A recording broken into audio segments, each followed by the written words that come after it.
Greg stood frozen, watching his bonsais being destroyed by the bulldozer. The cold indifference of Jensen, the HOA president, only deepened his pain. But when he discovered a hidden clause in the HOA agreement, hope sparked. What happened next would shake the HOA to its core. The twist? That's a story for later. Let's start from the beginning.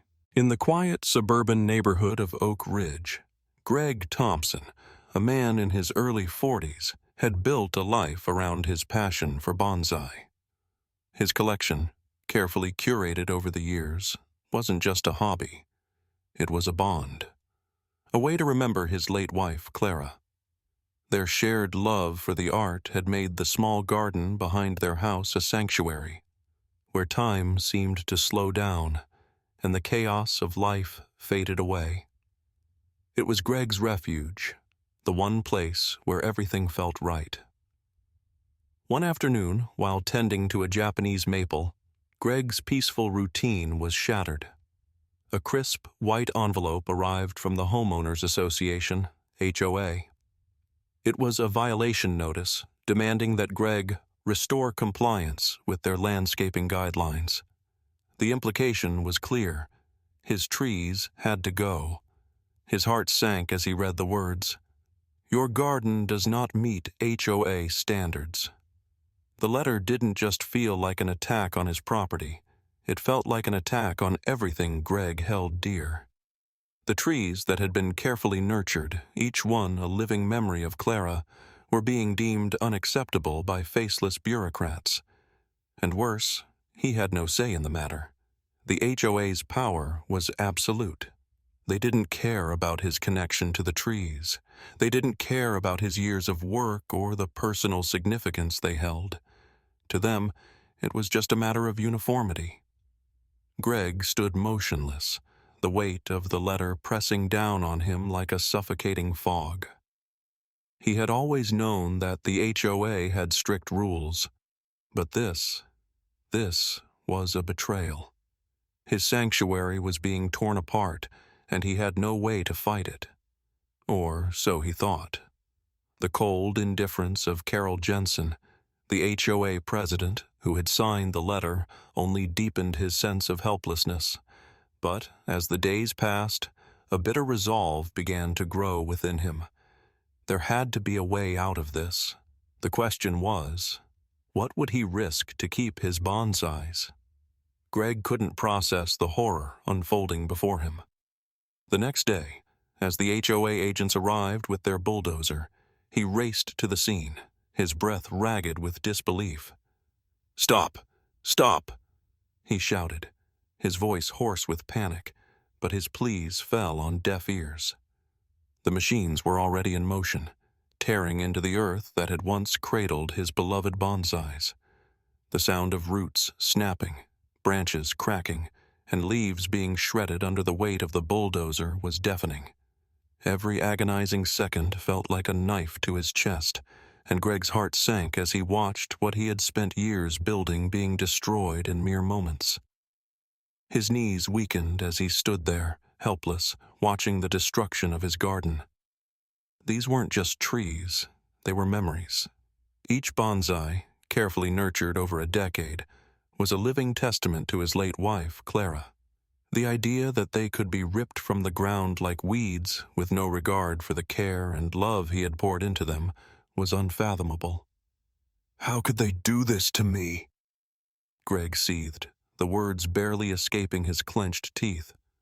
His anger surged as the bulldozer tore into the next tree, the harsh sound of destruction filling his ears.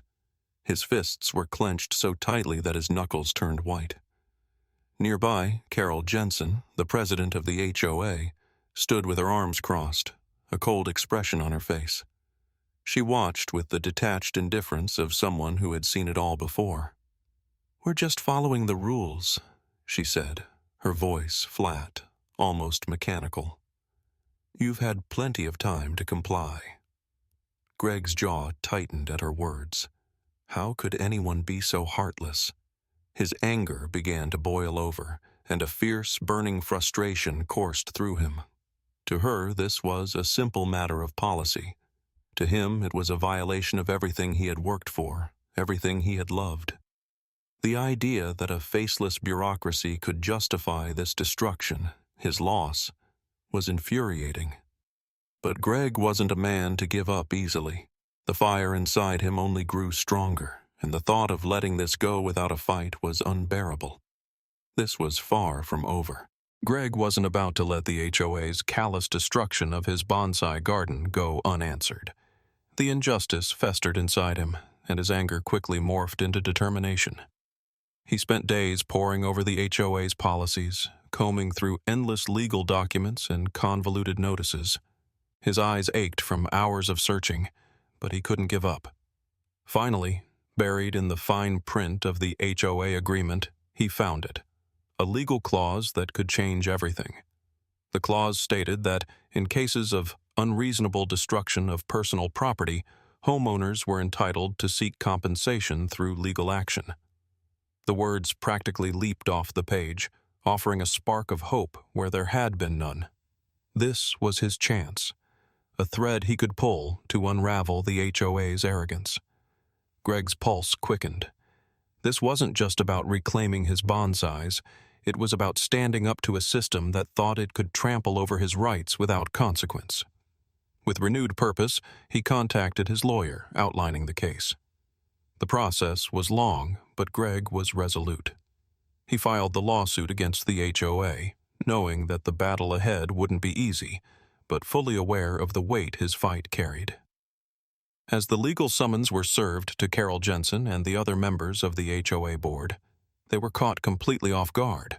They had assumed that Greg would simply accept their actions, that he would back down in the face of bureaucracy. They hadn't expected him to fight back, at least not like this.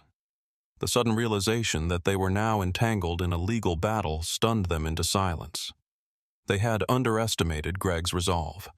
Greg's anger, once an uncontrollable force, had been tempered into something sharper, more focused. It was no longer blind fury. It was precision. He wasn't fighting out of spite. He was fighting for justice. And now, he had the upper hand. With the lawsuit in motion, his once broken heart now pulsed with determination. He wasn't going to let the HOA get away with this, and he was ready for the long fight ahead. The stakes had never been higher. Months of anticipation led to the day Greg stepped into the courtroom. His heart pounded with a mixture of nerves and determination as he presented his case. Each piece of evidence was meticulously laid out. The photographs of his destroyed bonsais, his testimony of the emotional toll, and his lawyer's argument that the HOA's actions were more than just an infringement on property. It was a violation of the deep emotional bond he shared with his trees. Greg's words, though simple, struck a chord.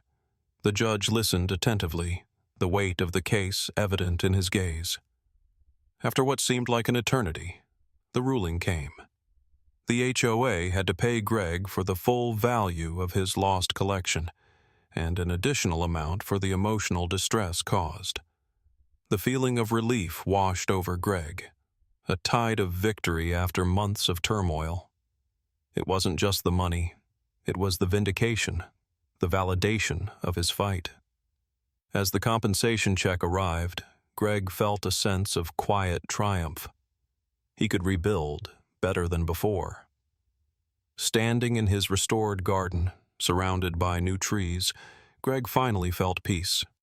It wasn't just a legal win. It was a personal victory, one that would stay with him forever.